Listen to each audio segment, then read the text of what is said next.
ও হচ্ছে তন্ময়ের বন্ধু। ওকে কিন্তু যেতে দিবি না, আমি একটু আসছি। আবার ডাকছো, ও কি জানি জরুরি একটা কথা বলবো।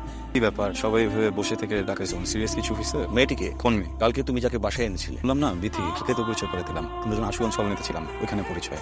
তোমার কেমন বন্ধু যাকে আমরা চিনি না, যাকে আমরা কোনোদিন দেখিনি, এটা একটু কেমন কোর্টের মতো করে জেরা করা হয়ে যাচ্ছে না? তুমি যাকে তাকে বন্ধু বলে বাড়িতে নিয়ে আসবে? এটা তো একটা ভদ্রলোকের বাড়ি, অচেনা কাউকে তুমি এভাবে নিয়ে আসতে পারো না। আমার কেন যেন মনে হচ্ছে তুমি রক্ষণশীল আচরণ করে ফেলতেছো। সিরিয়াস হওয়ার মতো কিছু আমি করিনি। ও কিন্তু এখানে এসে জাস্ট তোমাদের সাথে একটা বেলা বসে একটু খেয়ে তারপর চলে গেছে। একটা মানুষ পরিবার থেকে দূরে থাকলে তো আমি তাকে আনতেই পারি, তাই না? আমার বাসায় যদি আসে তোমাদের সবার সাথে দুইটা আমি কথা বলে ওরা তো ভালো লাগে, মনে হবে যে ফ্যামিলিতে চলে আসছে। তুমি ফ্যামিলির জন্য রেসপন্সিবল কিছু করতে পারো না। রেসপন্সিবিলিটির কথা যেহেতু বলে ফেললা, তাহলে আমার মনে হয় যে আমি একটু কথা বলি এখন। যেদিন বিবিএ শেষ করলাম, আমি যখন এমবিএর জন্য ভর্তি হতে চাইলাম, তুমি আমাকে বললা যে না, আমার বড় ছেলে আমেরিকা থেকে কল দিয়ে বলছে যে ওখানে নিয়ে যাবে আমাকে। তখন তো আমি বারবার করে বলছিলাম আমি পড়তে চাই, আমি এখানেই ভর্তি হয়ে যাই, দরকার নেই আমার বিদেশ যাওয়া। আমি যদি তোমার বড় ছেলে কেন আমাকে এখন পর্যন্ত নিল না, সেই কথার জন্য এমবিএ শেষ করতে না পারি, এটার জন্য আমি রেসপন্সিবল বলা। তোমরা বললো আমাকে ব্যবসা করার জন্য, সেটা তো রাজি হলাম। তুমি তো টাকা পয়সা কিছু দিলাম। আমার বোনের হাজবেন্ড আমাকে ফোন দিয়ে বলে, শালা বাবু তুমি কোনো কিছুই করো না, আমার মতো চাকরি করবো, আমি সবকিছু করে দিচ্ছি। আজকে ওখানে 2টা বছর হয়ে গেল, সে কিন্তু একটা বার আমাকে ফোন দিয়ে বলে